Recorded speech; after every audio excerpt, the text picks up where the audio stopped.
you look at this entire tuning scene, everything comes from Japan. All the trends start in Japan. Everything in terms of the technology, in terms of the manufacturing, comes from the Japanese manufacturers. In the early 70s, there was these street tribes, and they called them bosozoku. They were kind of looked upon as the guys that make the trouble. They're out there, racing or drifting or making a lot of noise in the streets. They were drag racing those cars even back in the 70s and 80s, but they weren't import cars to them. To them, those are their domestic muscle cars. The old Corollas and Skylines and Datsun 510s and 240Zs. It developed again in the early 80s. The tuner shops would bring their cars out on Friday nights to the areas. Daikoku, which is Rainbow Bridge in Tokyo, which is the center of the Wangan events. And they time themselves going around the highway loop, and they just run in the middle of the night. 湾岸はやっぱり危険なもんで、やっぱりたまに死ぬ人もいるし、だんだんそれがドリフトに移行していきました。Going up to the toge or mountain passes, people would just start, the winding roads. That's where they would start to go before there were any organized events. You'll see in Japan, there's some big teams that will have like 10 cars running in a row. Try to get as close as possible, It's more organized street drifting. It's not just, drifting through the middle of a city. There's places, there's rules, there's etiquette. There's signals. You use all your lights and hazards and blinkers. And the futo is the industrial areas, the ocean, the docks, just like one big turn or two big turns connected. But it's really, really wide. They'll probably use like 4 lanes, they'll manji it all the way down. Basically, doing a drift down a straightaway, acting like there's corners there. A lot of the places that don't have spaces or a lot of corners, if you have a wide enough straightaway, you could do it. We've been driving toge for a while, raced around for a while. But after that, we started going to tracks because they had events, track days, contests. The largest pro series and the main pro series is the D1 Grand Prix. That has the best drifters in the world competing in it. Drifting, obviously, it started in the hills of Japan. There were people that had the foresight to turn it into a series in Japan, and then it came stateside.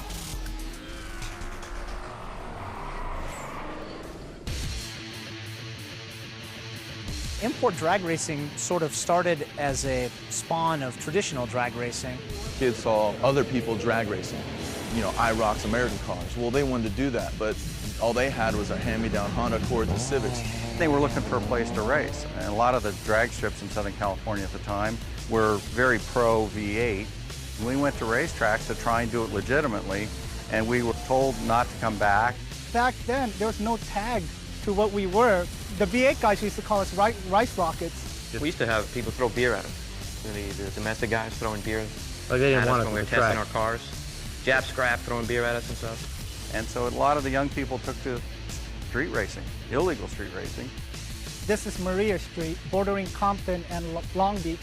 On any given night on a Saturday or Sunday, and this was pretty much the hangout. Right here, as you see, this is the starting line with all the burnouts. It was like a cat and mouse game. When it's a bust here, everyone knows to go to the next one. And after that, it just goes the whole night. And sometimes you could race out till the sun comes up. At the time, that's what you did. You went and drag raced. It wasn't necessarily just about the racing. It was about that culture, the scene, the hanging out with friends. It's Friday night, it's Saturday night, or whatever it was. Let's go meet up. Let's go to the street races.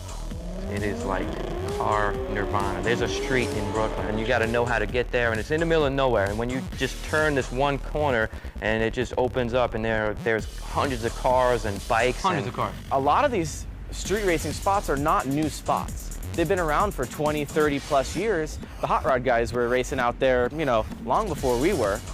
We just started kind of taking over, I guess. We had it organized, but everybody started coming in here. There was this casualty that happened here, and there needed to be a system where it could be done at a professional racetrack. And it was those kind of things that made the import scene decide to make a change. And again, that's kind of where Frank Choi came up with the idea to do the first Battle of the Imports. The first event was in 1990. Guys came in, everybody brought their stuff. It didn't matter if you were rear-wheel drive, all-wheel drive, front-wheel drive, everybody was lumped in together. But it really made people see what the potential was. He did one once a year, and it was huge. They would have tens of thousands of people show up. It was just our team and our group of people. It was fantastic. In the mid to late 90s, people in the USA first started to be aware of drifting and the scene in Japan. There was a small group of people who would buy these drifting DVDs and drift videos, and they would watch them and try to mimic the moves. They actually had a lot of drift competitions and mountain runs and stuff that they actually showcased videos. When I first saw it, I was like, dude, this is dope. Like when you actually slide in a car all the way through instead of like gripping through. It's a whole different style of driving that's cool. There were pockets of guys, very exclusive guys, that was drifting. They pretty much did it in a very local, underground manner. Drifters didn't get much respect from the racing community. You know, as much as we tried to get on the racetrack, it took years and years for us to be able to rent the tracks and get legal venues to run on. When it first became big and where it was widely recognized was when we did the Falcon Drift Show-Off in 2003. Jim Lau and Ryan Sage were the first ones to bring the D1 GP, organized Japanese drifting, to Irwindale Speedway. Now it's known as the House of Drift. They eventually branched off and started Formula D, which is the top North American series now.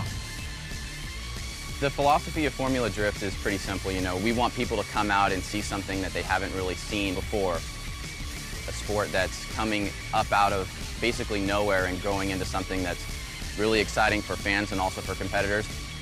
I think people see that passion, and that's kind of what we shoot for.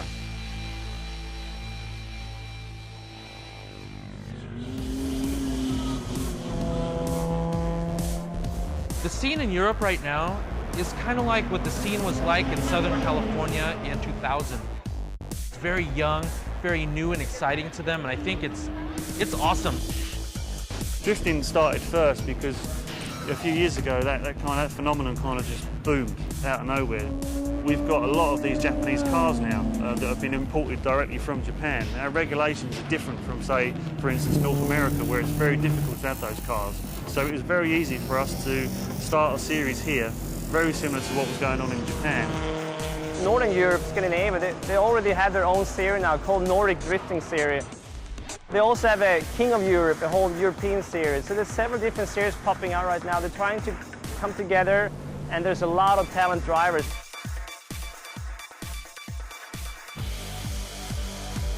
Europeans can definitely beat the top Japanese drifters. There's no reason why any of the drivers who are on the same level can't go over there and beat the Japanese. It's just a matter of right day, right time, right equipment. North American guys have a little bit of a chip on their shoulder, and the same thing with the European guys. The Japanese guys look at North America and they look at Europe with a little bit of an elitist view, where they feel like we're better than you guys, we started everything. 今はまだドリフトに関してはまだ日本だと思いますが、あと2、3年すると僕はアメリカのドライバーがもっと上に来るん違うかなと思います。The Americans and the Europeans are catching up, taking tremendous strides. If you look at drifting, time attack, drag racing, the Americans have surpassed the Japanese, in fact. It's growing by leaps and bounds. We've heard of events as far as the Virgin Islands. Australia is doing a lot of events. So it's moving quite around the world right now.